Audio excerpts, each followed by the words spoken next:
Rasulullah jadi nabi itu 23 tahun. Terus sampean ingin ngaji paham dalam 1 jam, itu keangkuhan. Jadi Rasulullah itu jadi nabi itu 23 tahun. Tapi orang ingin memahami Islam, nyewa kiai, diatur lagi itu kalau nggak pernah sepuh itu dosa, itu jelas itu. Itu 1 jam ingin paham. Saya punya sekian cerita, ini Maulidur Rasul Shallallahu Alaihi Wasallam.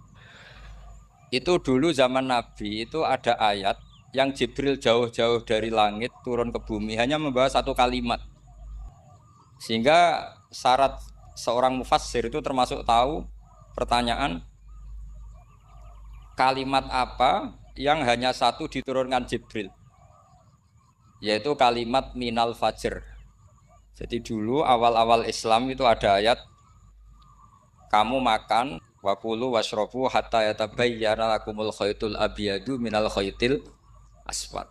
Jadi kalau malam puasa itu orang boleh makan selagi melihat benang putih sama benang hitam itu belum kelihatan.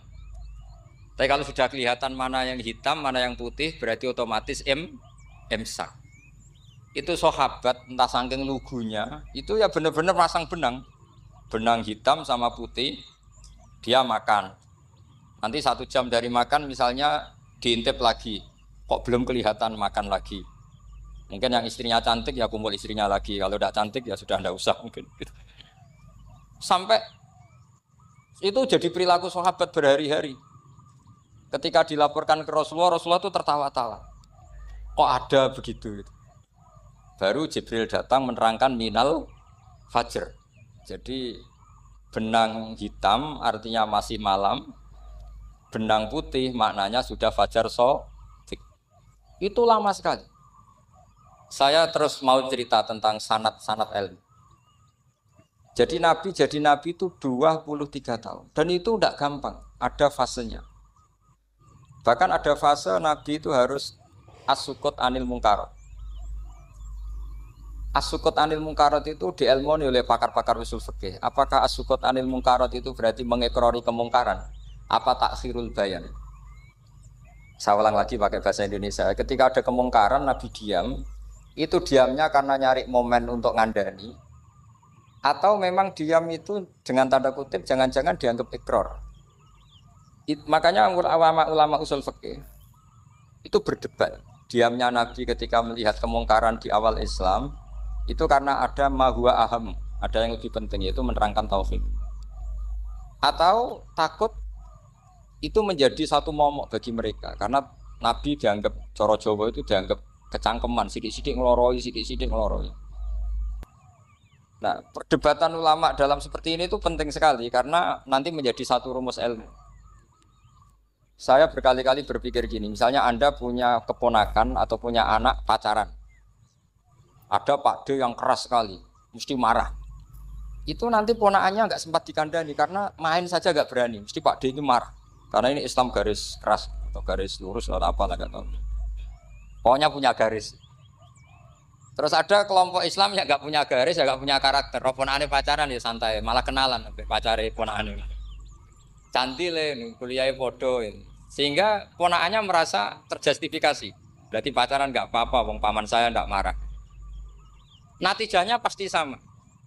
Yang terlalu mudahanah, yang terlalu baik, hasilnya tidak didik sama sekali. Karena seakan-akan mengakui bahwa itu tidak apa-apa. Yang keras sekali hasilnya juga sama, nggak didik sama sekali. Karena dolan we rawani, kapan didiknya? Nah kira-kira seperti itu. Yang nggak mau berteman sama orang-orang maksiat juga hasilnya sama, meskipun atas nama kebenaran. Aku mau kancan nang maksiat, ngotori. Hasilnya sama, nggak mau mendidik. Tapi yang mau ngancani juga bahaya kalau terlalu keseringan karena jute aku kenal kiai iki ratu diloroi, berarti gak popo kan gitu. Nah ini PR besar dalam umat Rasulullah Shallallahu Alaihi Wasallam. Tadi saya diceritani Mbah Jamal berjuangnya di sini, nata dari kampung yang macam-macam menjadi kampung baik. Dulu saya Duki di Lasem ya gitu. Mbah Mun dulu ya sarang dihimpit 2 kampung yang masalah. Tapi lama-lama terus jadi kampung yang baik lewat tarbiyah, lewat biasa. Maka ketika kemungkaran kita biarkan, itu namanya apa? Namanya itu kalau dalam usul fikih itu takhirul bayan. Apa? mengundurkan memberi apa? Penjelasan. Karena sekali tidak dengan definisi ini nanti takutnya dianggap al-iqrar alal mungkar, dianggap ngakui kemungkar. Nah, saya termasuk orang yang sangat usuli ya, sangat memahami Quran, hadis itu secara disiplin ilmu usul fikih. Nah, kenapa itu satu keharusan begini logikanya? Saya ulang lagi, Nabi jadi Nabi itu 23 apa? Itu yang menyokong beliau jadi Nabi itu orang Nasrani dan orang Yahudi. Karena itu satu-satunya perangkat yang harus dipakai. NU belum ada, sama nggak usah GR bela Nabi. NU pas itu belum ada. Maulid Nabi itu yang kangelan tuh Abu Lahab, bukan pengurus NU. Sampai sekarang dalil Maulid itu masih pakai Abu Lahab. Jadi ini ya NU itu termasuk organisasi yang luar biasa. Abu Lahab itu jadi dalil. Jadi Abu Lahab dengar kalau iparnya Abu Lahab itu iparnya Aminah, iparnya Sayyidah siapa? Dengar Aminah lahir, nggak punya suami, saking senengnya candalemnya beliau, Pak, itu dimerdekakan. Ya setidaknya untuk hari Senin tak sebut beliau, karena pas soleh. Nanti Selasa Rabu sudah ada. Itu dimerdekakan. Saya yang kiai kecil saja nggak bayangkan kalau pagi-pagi tidak punya anak dalam yang bikin kopi siapa, yang mencucikan siapa, yang nyapu rumah. Tapi Abu Lahab saking senengnya punya ponakan itu dikasihkan, sudah Suwaibah kamu pakai saja. Sudah biar melayani kamu, ngurusin kamu. Jadi saya bayangkan hari itu Abu Lahab itu mungkin bikin kopi sendiri, nyapu sendiri demi. Nah itu sama Allah dikenang. Dikenang sehingga yukhaffafu anhul adzabu yaumal isnan itu masyhur. Idza kana hadza kafiron ja'a dhammuhu bi tabbat yadahu fil jahimi muhal lada ata annahu fi yaumil isnaini daiman yukhaffafu anhu lisururi bi ahmada famadzannu bil abdil ladzi kana umruhu bi ahmada masruran wa mata muwahhidan. Ini Abu Lahab yang kafir, hormat Maulidur Rasul saja dapat takhfiful adab, apalagi yang mukmin. Jadi itu satu-satunya dalil Maulid, itu dalilnya Abu Lahab. Ya makanya terus kita itu dibully sama kelompok sebelah, dalil kok Abu Lahab. Tapi saya pastikan awal Islam itu yang menjadi perangkat nubuwah itu hanya Yahudi dan Nasrani. Karena yang lainnya nggak tahu Nabi itu apa. Saya beri sedikit cerita, Nabi itu umur anggap saja kita ikut kaul yang 12 tahun saja. Sebetulnya ada beberapa perdebatan, ada yang bilang 9, ada yang bilang 12. Tapi yang debat tidak usah didengerin, sama-sama nggak tahu kok ngotot. Kadang orang debat yang lucu, sama-sama nggak tahu kok ngotot. Anggap saja 12. Nabi datang ke Syam, Syam itu ya sekitar Syria, Lebanon, Palestina itu Syam. Itu pertama yang tahu kalau beliau Nabi itu ya rohib. Rohib itu terjemahnya ya pendeta. Rohib, Bukhaira, nemuin Abu Thalib, itu siapa? Ini anak saya. Terus ditanya lagi, ini siapa? Ini anak saya. Sampai 3 kali. Terus sampai Abu Thalib itu agak tersinggung. Memangnya masalahnya apa kalau dia anak saya? Terus Ibu Bukhaira bilang gini, semua alamat Nabi pada anak ini itu ada semua, kecuali kecelakaannya satu, anak kamu. Loh memangnya masalahnya apa? Karena alamatnya Nabi di Taurat dan Injil itu yatim. Sementara ini punya bapak kamu, ini masalah. Jadi dilihat macanya sudah memenuhi kriteria, semua memenuhi kriteria kecuali satu, karena punya bapak Abu. Akhirnya Abu Thalib ngaku, ndak ini anak saya, ponakan saya. Akhirnya diketahui kalau ini benar-benar calon Nabi. Pertama yang tahu siapa? Pendeta. Karena yang punya khazanah kitab samawi itu ya para orang Nasrani dan Yahudi. Sehingga Al-Quran meskipun pada akhirnya ngeritik Yahudi Nasrani, diarahkan Yahudi dan Nasrani. Karena satu-satunya yang masih punya kitab samawi itu Yahudi dan Nasrani, meskipun sebagiannya sudah dirubah-rubah. Alamat pertama itu seperti yang diceritakan di Berjanji, afi ainaihikum, matanya dilihat. Terus perlakuan pohon. Saya pernah di pohon itu, pohon nubuwah. Itu umurnya ribuan tahun. Itu kalau Nabi duduk misalnya di arah barat, matahari dari barat, normalnya akan kena kesetrong matahari. Itu yang rubah itu dahannya. Jadi Nabi itu orangnya lugu, duduk aja nggak mau mikir. Memang syaratnya Nabi itu nggak boleh mikir, harus ummi itu lugu. Nggak boleh Nabi mikir besok makan apa, terus menjabat apa, itu nggak boleh. Itu udah Nabi itu, maklar gitu. Nabi itu nggak boleh mikir. Makanya Quran nyifati Nabi itu makun tata drimal kita bualal iman. Kamu itu tidak tahu kitab itu apa, iman itu apa. Jika Nabi itu nggak bisa jumpa pers, nggak bisa. Nabi kok memaklumatkan wah saya tadi malu, nggak bisa. Nabi itu justru bagus keliru pertama jadi Nabi. Nabi pertama ketemu Jibril itu dikira malakul maut, dia lari ketakutan. Zamiluni Khotijah saya ini takut itu tadi ada malakul maut, saya takut. Sama Khotijah dikemulin. Jadi Nabi itu nggak tahu kalau itu malaikat siapa? Jibril. Jibril nggak bisa dia kenalan nggak di seminar. Ini malaikat Jibril pernah kuliah di sini nggak bisa seperti itu. Jibril itu ya aneh. Pertama ketemu Nabi, Iqra ya Muhammad, kamu harus baca ini. Kata Nabi, Nabi Qur'an saya tidak bisa baca. Harus bisa. Dipaksa sampai 3 kali. Nabi tetap jawab, saya tidak bisa baca. Terus kata Nabi kenangnya, Tony, saya didekap. Kamu harus bisa baca. Setelah baca dilepas, Nabi lari, pulang. Pulang terus bilang ke istrinya, Zamiluni. Ini secara nahwu agak aneh, karena mukhotobahnya perempuan satu. Harusnya Zamilini. Kalau untuk perempuan harusnya idribi ya, unsuri gitu. Tapi karena Khadijah dihitung ahl itu keluarga, maka Nabi pakai khitab mudzakkar jamak Zamiluni. Jadi Nabi nggak tahu kalau pertama jadi. Karena syaratnya Nabi harus ummi.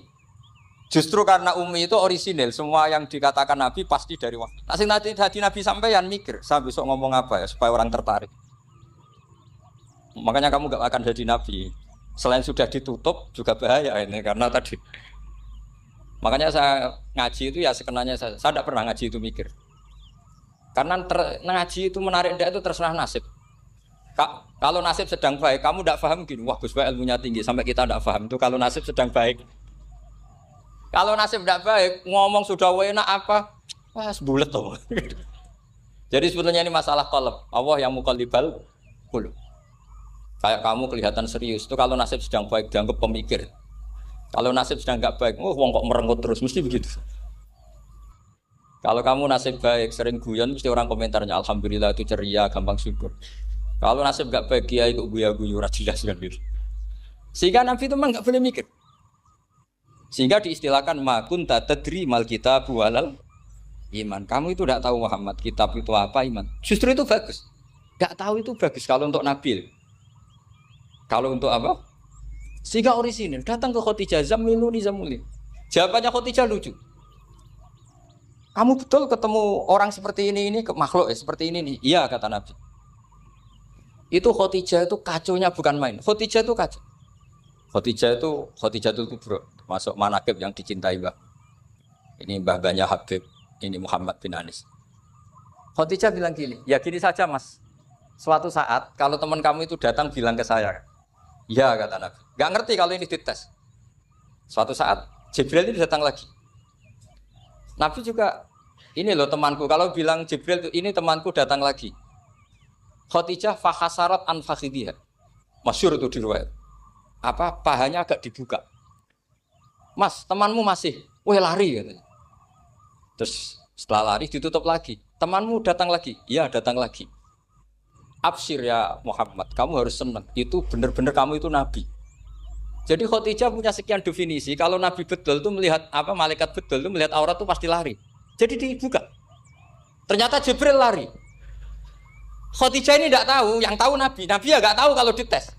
Kalau Nabi tahu, kok ngene nak dites ya. Jadi ini mungkin jadi Nabi itu nggak tahu kalau dites. Mas, kalau temanmu datang bilang saya. Setelah pas Nabi sama Khadijah, Jibril datang. Masyhur itu fahasarat an fakhidiyah. Dibuka, temanmu masih Mas, lari gitu. Ditutup lagi. Sekarang gimana Mas? Datang lagi. Kamu harus senang, kamu Nabi betul. Karena kalau itu setan, wah mesti seneng nonton aurat kan. Itu Nabi tidak tahu kalau dites. Kalau sampean kan tahu kalau mau dites istri. Sampean mulai katut tong wedok liya, toko mesti bojo mbak servis untuk menutupi semua keburukan itu. Itu Nabi. Uniknya terus Khadijah. Nabi jadi Nabi sama Khadijah itu tahu dulu Khadijah. Nabi enggak tahu kalau mau jadi Nabi, tapi Khadijah tahu. Sehingga ketika umur 25 tahun Nabi sebagai pedagang, Khadijah itu ngirim mata-mata namanya Maisarah. Maisarah itu nama lelaki. Saya tambahi lagi Maisarah nama lelaki. Nanti kalau kamu artikan nama perempuan, oh berarti Nabi kemana-mana punya perempuan. Enggak, Maisarah itu nama lelaki. Maisarah dikirim Khadijah terus. Gimana Muhammad di perjalanan? Tudzilluhul ghamamah tuti'uhus sahaik. Kemana-mana dipayungi oleh mega, oleh awan. Sekian informasi ke Rasul ke Khadijah itu dimasukkan semua ke Khadijah. Tapi betapa kecewanya Khadijah ketika Nabi nikah umur 25 tahun, Khadijah umur 40 tahun. Itu kok gak jadi Nabi. Itu mulai kecewa, sido jadi Nabi tahu orang. Makanya ketika tahun ke-40, berarti Nabi umur 40, cerita ketemu tadi Jibril, sebenarnya Nabi gak tahu itu Jibril, gak bilang Jibril. Itu Khadijah senangnya bukan main. Karena apa yang dibayangkan dia terjadi.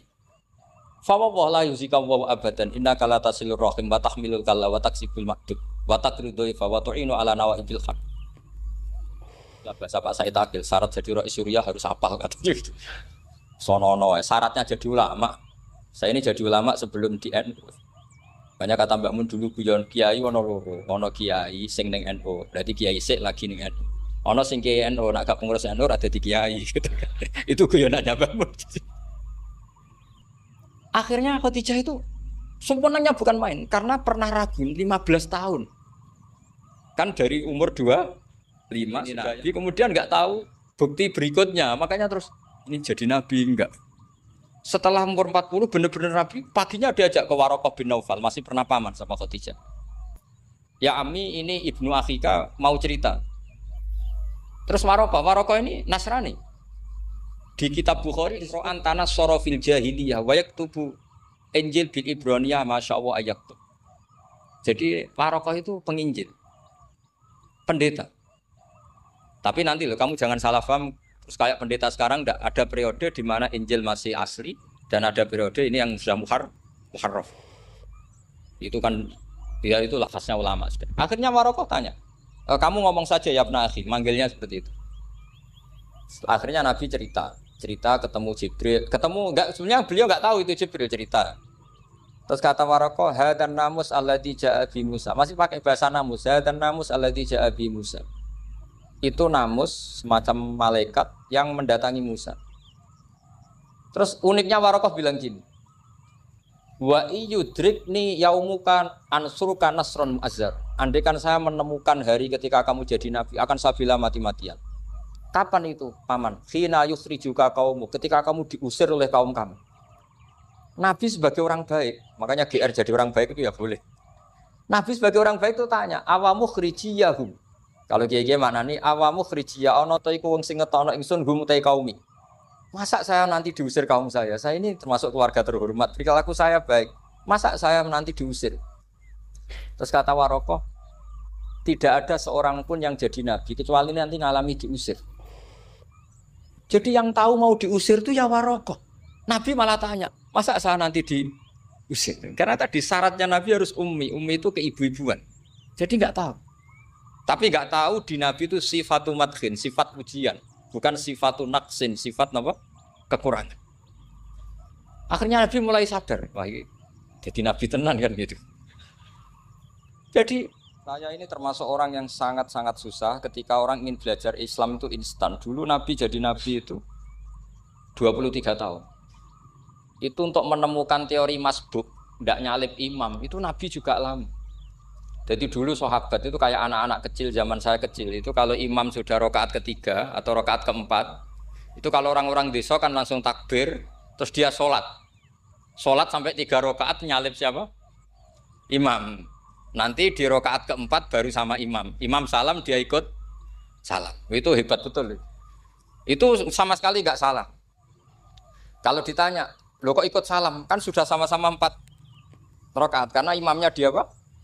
Disalib. Jadi dia takbir terus tahu imamnya rakaat ketiga atau keempat terus nyalip sampai ke rakaat yang sama. Nanti salamnya bareng-bareng imam. Itu dulu sahabat ya gitu. Kalau Rasulullah sudah di rakaat keempat atau ketiga langsung mereka takbir Allahu Akbar nyalip. Setelah nyalip menyamakan dengan Rasulullah salam juga ikut salam. Jadi itu dulu lama sekali prosesnya. Sampai ada satu peristiwa Mu'adz bin Jabal datang, kemudian Nabi sudah sholat, berarti masbuk kalau dalam bahasa fikih. Mu'ad langsung ikuti Nabi, setelah Nabi salam baru Mu'ad menambahkan jumlah rakaat yang tertinggal. Terus semenjak itu jadi sunnatan mutaba'ah kalau masbuk ikut imam, kemudian hanya menambahkan rakaat yang apa? Itu 23 tahun. Jadi saya ngisi 20 menit yang enggak paham, 2 jam yang enggak paham, 3 jam yang enggak mungkin paham. Daripada gitu ya 20 menit saja. Ya itu betul, karena saya tidak punya kemampuan untuk itu. Saya masih ingat, saya ngaji umum pertama itu di hallnya abahnya Pak Hamid Pasuruan di Lasem. Kedua di Pak Hamid Pasuruan kemarin. Terus tadi di Kiai Robah Maksum, itu ajudannya 3 kali ke saya tidak mau. Kiai Robah datang sendiri, sudah sepuh dituntun. Saya ini agak-agak soleh lah, kalau sama orang sepuh itu pengapesan. Masih ingat lah aturan mainnya laisa minna walam yarham saghirona wa yuwaqqir haqqa kabirina. Tapi yang sepuh betul kayak Mbah Jamal itu sepuh betul. Ada sepuh gaya-gayanan enggak mau. Karena memang Mbah Jamal itu besanan sama saya. Mbah Sahal itu misanan saya, misanannya Mbah saya. Terus dapat Mbah Nafisa ya keluarga sini. Saya teruskan kalau Mbah Robah itu faktornya sanad. Robah bin Maksum. Maksum ini muridnya Mbah siapa itu? Fakih Mas Kumambang. Mbah Zubair dulu ya ngajinya sama Mbah Fakih apa? Mas Kumambang. Kemarin seminggu yang lalu saya di Pondok Termas ya faktornya sepuh. Karena sanad saya Mbah Mun, Mbah Zubair, Kiai Fakih Mas Kumambang, kemudian Mbah Mahfud apa Termas. Maka berjanji itu kitab yang masalah madaih itu bagus secara tarik. Jadi kita madaih itu beda-beda. Ada yang kayak Habib Ali. Habib Ali itu lebih ke isek itu berontok. Jika saya suka baca Simtud-Duror itu kalau pas isek, pas berontok. Bronto itu ya pas kangen Nabi, biasanya saya wudhu terus baca Simtud-Duror itu pas isek. Tapi kalau saya ingin baca sejarah suka berjanji. Kalau Habib Ali jelas isek. Yang duriannya sekarang di Solo termasuk Habib Muhammad bin Husain bin Anis bin Alwi bin Ali yang punya Simtud-Duror. Jika kalau beliau baca sholawat ya sholatan yattasilu biha ruhul musalli alaihi. Fayam basitu fi qalbi siru nuri ta'alluqi bi wa hubbi. Fayuktabu biha bi inayatillahi nabu fi hisbi.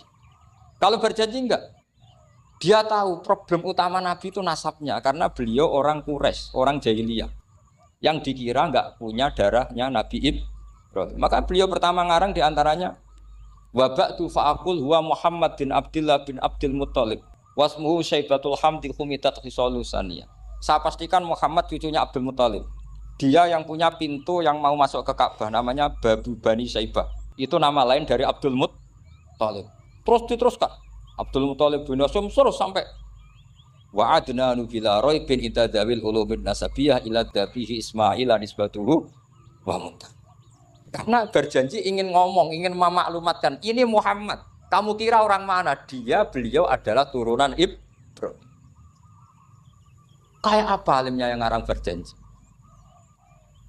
Ya, saya berkali-kali ngomong di mana-mana. Lah berjanji itu nasibnya kurang baik. Dibaca bahasa Arab, yang baca nggak paham, yang dengar nggak paham.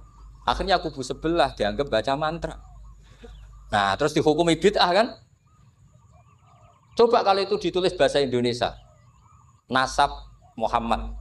Dia punya bapak Abdullah, punya mbah Abdul Muttalib gini-gini. Paling kubu sebelah tidak akan bilang bid'ah. Mesti ngomong ini buku sejarah. Jadi gara-gara bawa bahasa Arab, sing maca ora paham, sing nyenggaki ora paham, terus koyok mantra. Sing kritik yo luwih ora paham. Sudah akhirnya.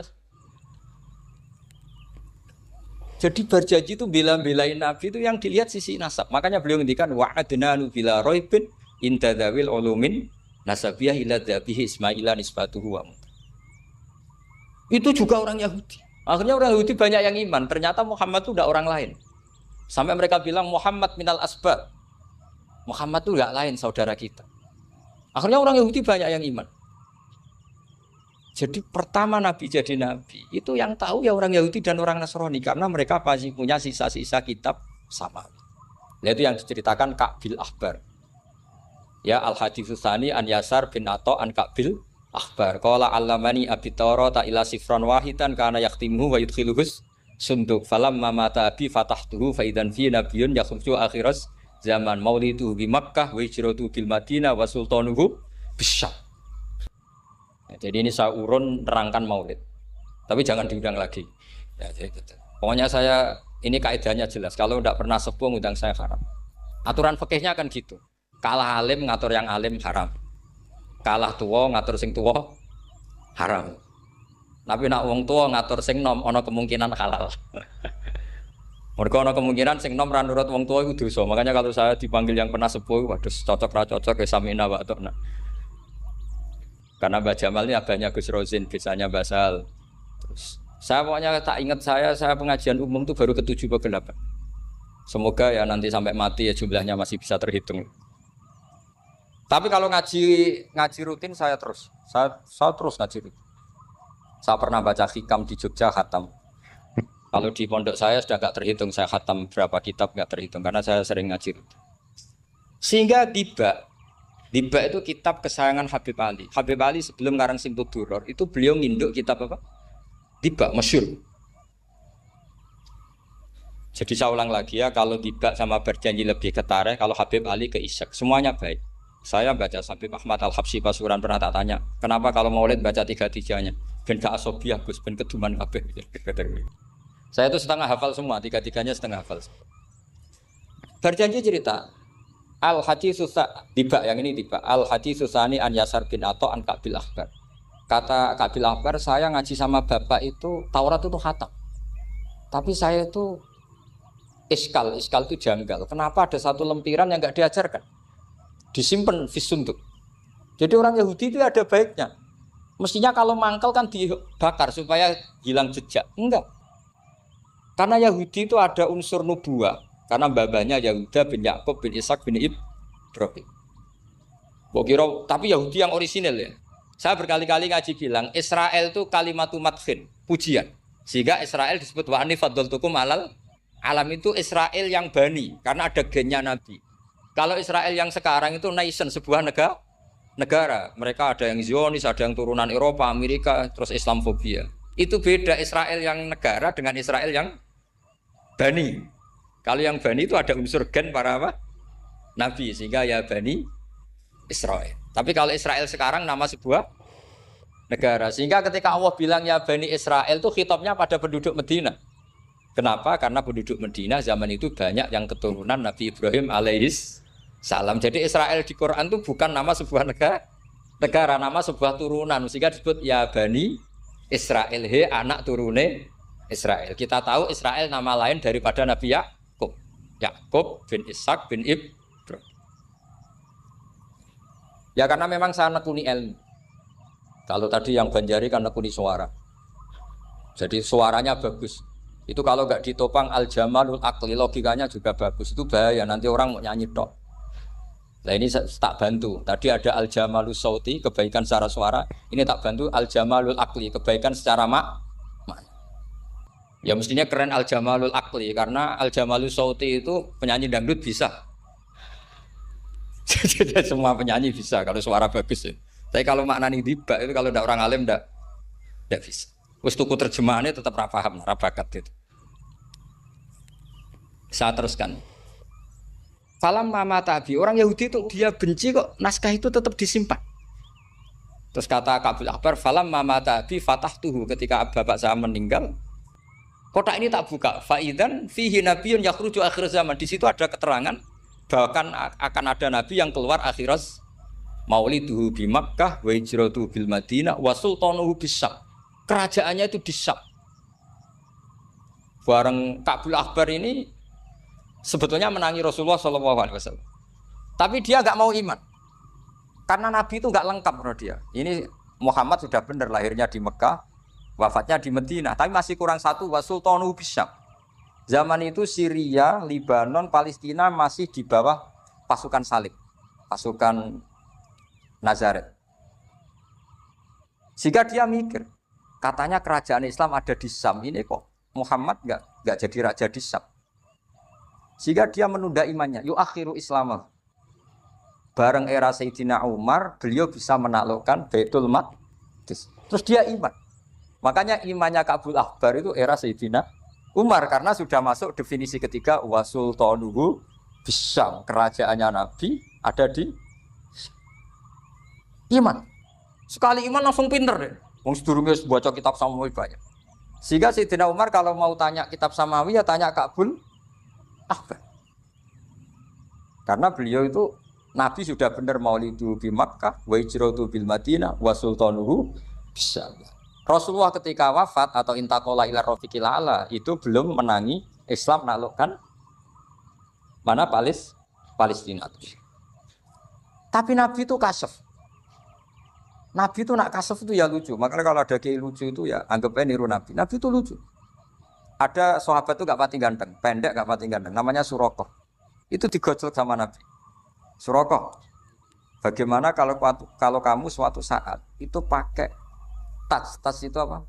Mahkotanya Raja Syam, Raja Kaisar. Ya Surakoh ya dianggap Nabi Gujan gitu aja. Nabi Gujan naik jadi. Singkat cerita, suatu saat Umar itu mengalahkan kerajaan itu. Kaisar itu dikalahkan Umar. Saking takutnya lari, mahkotanya itu jatuh. Jatuh disaksikan Surakoh. Terus ingat, dulu Nabi pernah ngendikan itu disuruh pakai saya. Akhirnya sama Surakoh dipakai. Ya tetap orang ganteng, orang ganteng. Padahal sudah pakai mahkota guys. Karena setelah dipakai, kata Umar, ikhla'ha. Itu dicopot. Mau saya pakai untuk Baitul Muslimin, untuk Baitul Mal. Kata Surakoh, bukankah Nabi ngendikan kalau ini yang pakai saya? Jawabnya Umar, innama yaqulu Rasulullah lital bisaha, walam yaqul litamlikaha. Kata Nabi hanya ngendikan kamu disuruh pakai, tapi tidak disuruh memiliki. Kayak apa Rasulullah kasefnya? Itu kata orang-orang yang pernah ke Turki. Saya belum pernah ke Turki, tapi saya hafal hadis sahih ini. Itu ditulis di masjid Turki itu, lataf tahunnal Konstantinia. Kamu akan bisa mengalahkan pasukan Konstantinopel. Itu dikalahkan setelah 1000 sekian tahun dari wafatnya Nabi. Kayak apa kasefnya Nabi? Karena Nabi wa ma yantiqu anil hawa in huwa illa wahyu. Coba kalau Nabi kayak pengamat, ngomong apa yang kira-kira terjadi?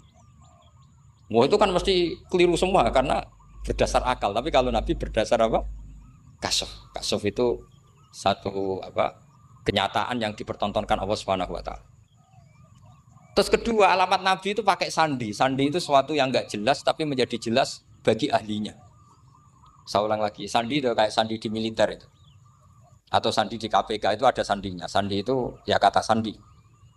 Saya pernah diceritani Pak Busro Muqaddas ketika ketua KPK itu lucu. Wah, sandinya koruptor saya tambah kacau Pak. Itu kalau bilang uang itu kalau yang kemarin rame kan apel Amerika sama apel Malang. Kalau apel Amerika berarti US apa? Dolar, kalau apel Malang berarti apa? Setelah KPK tahu sandinya diganti Ustadz. Jadi koruptor kalau mau korupsi ini pun temannya. Loh ini Ustadznya sudah siap loh, kamu gak ikut pengajian. Itu sempat penyadap KPK itu gak mau ngecek. Masa orang pengajian dicek. Ternyata ya gak ada acara pengajian, Ustadz itu maknanya uang. Koruptor saking ngerti itu disadap KPK itu sandinya gimana? Datang nggak ke sini, ini Ustadznya sudah siap, ini ada pengajian. Hampir KPK itu nggak ngecek karena pengajian, Ustadznya sudah siap. Setelah digerebek ternyata Ustadz tuh sandi dari makna apa? Uang, gak kurang ajar itu Ustadz katanya. Jadi kalau di sini ditangkap KPK berapa Ustadz ini sudah? Ada Habibnya lagi, ada Habib Muhammad ini. Nah, Al-Farisi itu pemikir, dia orang Persia. Di mana-mana orang Persia itu pemikir. Persia itu kalau sekarang ikut Iran. Itu dia ngaji lama sekali sama pendeta-pendeta itu. Kebetulan dia punya pendeta yang belum muharraf atau belum muharraf. Kalau muharraf orangnya, kalau muharraf itu kitabnya atau bukunya. Setiap dia ngaji sama pendeta dikasih tahu. Terus kecewa beberapa kali, walhasil ketemu pendeta yang benar. Sudah, kamu tidak usah ngaji sama saya. Kamu datang saja ke Yasrib, ke Madinah sana, ke Yasrib. Di situ Nabi akhir zaman sekarang sudah ada kan. Ini yang ngomong pendeta. Ya.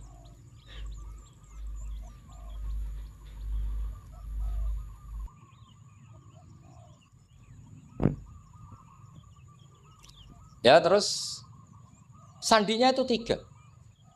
Itu aneh semua sandi.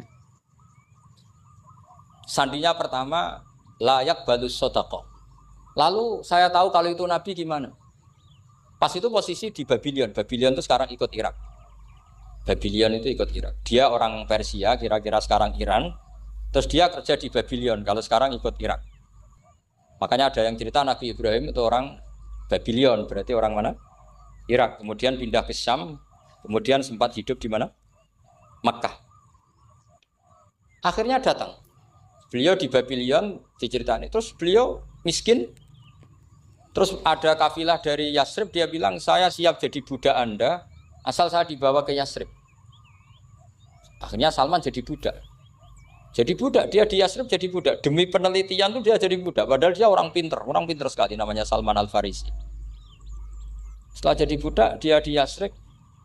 Suatu saat dia kerja dapat ujroh. Ujroh itu upah. Datang ke Rasulullah. Ya Muhammad, manggilnya masih jangkar. Ya Muhammad, saya punya banyak uang. Kamu kan punya sahabat banyak, punya santri banyak. Ini tak sedekahkan ke kamu. Apa kata Nabi? Sahabat dipanggil semua. Halumu ilayya, ke sini, ini makan, ini ada sedekah. Terus kata Salman kenangannya, walam ya'khud min hasya'an. Bahkan sebagian riwayat mengatakan falam ya musa. Nabi nyentuh saja enggak mau. Karena diistilahkan sedekah. Terus kata Salman, hadhihi waqidah, ini satu alamat.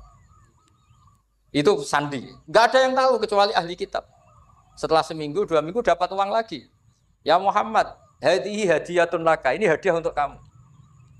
Nabi langsung ikut dahar. Hadhihi sintan, ini 2. Kalau logika kita pakai pengamat, bedanya apa? Sedekah ya dapat, hadiah ya dapat. Kan nggak ada bedanya sama sekali. Ternyata itu sandi.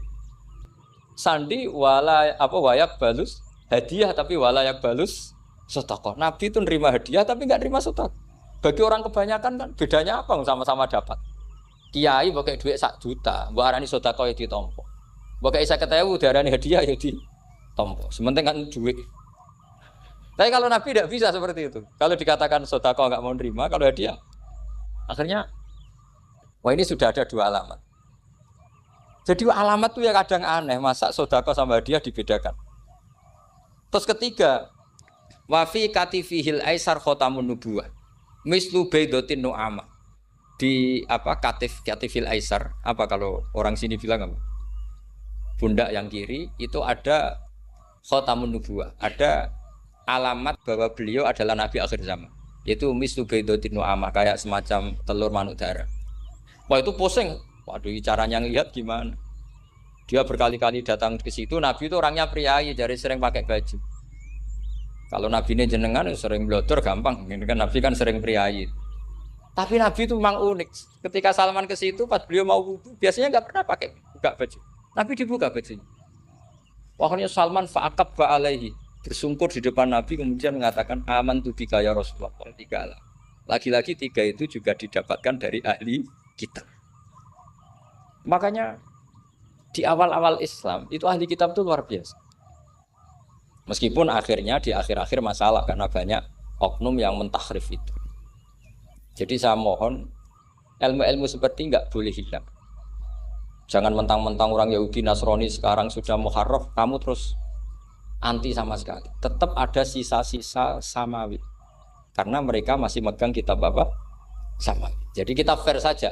Yang salah ya salah, yang benar gini apa? Benar. Makanya saking fairnya Nabi, ini harus ditiru oleh semua orang NU, orang Muhammadiyah, orang apa saja. Nabi itu kalau menghormati satu ilmu itu luar biasa. Kata Sayyidina Umar, saya ini punya naskah banyak Taurat karena naskahnya menarik ya Rasulullah. Ada sahabat lagi cerita begini-begini. Jawabannya Nabi apa? La tusaddiquhum wa la tukadzibuhum. Kamu ya jangan bilang iya, ya jangan bilang tidak. Kalau kamu bilang iya, ternyata yang pas muharraf, yang pas sudah ada orisinil. Kamu bilang, wah itu bohong semua. Ternyata ada yang masih orisinil. Kayak apa Rasulullah hati-hatinya? La tusaddiquhum wa la tukadzibun. Kalau sekarang enggak, orang ekstrim. Pokoknya salah. Kalau tidak kita pokoknya salah. Iku ora ono hadise. Sing ono iku emosine, paham nggih? Jadi Nabi itu fair. Kalau sesuatu enggak mesti ya la tusaddiquhum wa la tukadzibuhum. Kamu ya jangan bilang iya, ya jangan bilang tidak. Faqulu amanna billah wa ma unsila ilaihi. Jadi ini kebanggaan kita terhadap Rasulullah Shallallahu Alaihi. Makanya kitab Fathul Bari, sarahnya Bukhari, termasuk komentarnya Said Muhammad di beberapa kitab beliau, di Mafahim di beberapa kitab. kamu jangan terlalu fikih. Kalau terlalu fikih kan nggak boleh mempercayai omongan orang kafir, orang ahli kitab. Karena awailun nubuwah itu yang komentar semua ahli kitab. Awailun nubuwah itu yang tahu bahwa Nabi Muhammad calon nabi itu semuanya data dari ahli apa? Ahli kitab. Sudah akhirnya Nabi ketemu Jibril lagi. Yang turunkan ayat ya ayyuhal muddatsir qum fa'anzir wa rabbaka fakabbir wa thiyabaka fatahhir wa rujza fahjur wa la tamnun tastakbir wa li rabbika fasbir. Nabi mulai yakin ketemu Jibril. Setelah sering ketemu Jibril, Nabi ya dengan tanda kutip enggak tahu aturan mainnya lagi. Setiap ada pertanyaan bilang gini, sudah tak jawab besok. Mentang-mentang besok Jibril datang. Ternyata Jibril tidak datang. Sampai 40 hari. Akhirnya dibully sama umatnya. Mat dari iso jawab ternyata tidak bisa. Piye Jibril ora teko. Akhirnya diwarai meneh.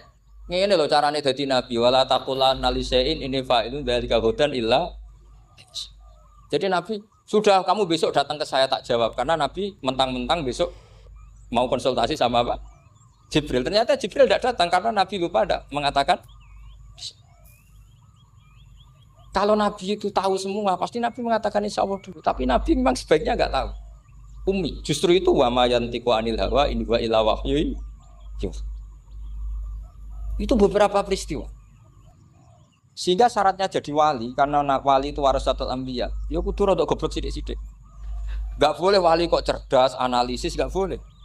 Wali kok ndelok TV ngrungokno pakar-pakar analisis. Iku ora wali, jadi maklar. Enggak boleh. Jadi misalnya yang menang Pak Jokowi atau Pak Prabowo, enggak boleh pakai Pak Jokowi petahana, was gini, enggak boleh. Wali kalau ditanya yang menang Pak Jokowi, Pak Prabowo, biadillah gitu aja. Itu urusan Allah. Itu alamatnya apa? Itu enggak penting, yang penting golek ridhane Allah. Enggak menarik figur-figur seperti itu wali. Sudah saya teruskan supaya clear ya masa Maulidur Rasul sallallahu alaihi wasallam. Itu kita tidak punya data kecuali dari ahli kitab. Yahudi lebih ngeri lagi. Yahudi itu punya kriteria syaratnya Nabi harus min dzurriyyati Ibrahim. Ya makanya kitab yang paling disenangi Mbah Mun itu berjanji. Syaratnya Nabi harus min dzurriyyati Ibrahim. Lalu Muhammad itu siapa? Kok tahu-tahu Nabi dia itu orang Arab. Orang Arab itu jahiliyah, wongnya goblok-goblok. Wah, akhirnya terus jadi polemik ilmiah kan. Akhirnya Nabi memaklumatkan diri kalau beliau min dzurriyyati Ibrahim. Dibuktikan Ibrahim pernah singgah di Mekah, yaitu fihi ayatum bayyinatum maqamu Ibrahim. Bahwa Ibrahim pernah hidup di Mekah ada buktinya, yaitu ada bekas kaki di dekat Ka'bah. Akhirnya Ibrahim meninggalkan Ismail. Ismail kecil kekurangan air, Hajar lari-lari nyari air 7 kali. Akhirnya jadi sa'i bena sofa wal. Ada sekian bukti kalau Ismail itu hidup di Mekah, menikah sama suku Jurhum. Akhirnya orang Yahudi mulai ngeper. Loh iya, Muhammad pantas jadi nabi. Ternyata orang Mekah turunan Ibrahim alaihis. Itu andekan orang Yahudi yang tidak komen, itu juga gak dilacak nasabnya Nabi. Gara-gara orang Yahudi komen, Nabi itu harus turunan Ibrahim. Kamu asal-usulnya di mana? Akhirnya Allah sendiri yang menjawab bahwa Nabi lahir dari Ibrahim. Padahal Ibrahim itu orang Palestina. Logikanya gimana? Ternyata Ibrahim pernah singgah di Mekah. Ada bekas kakinya, ada ritualnya yaitu lari bena sofa wal mar'ah, menceritakan wal marwah menceritakan apa? Ibrahim ketika nyari apa? Siti Hajar ketika nyari apa? Itu disebut fihi ayatum bayyinatum maqamu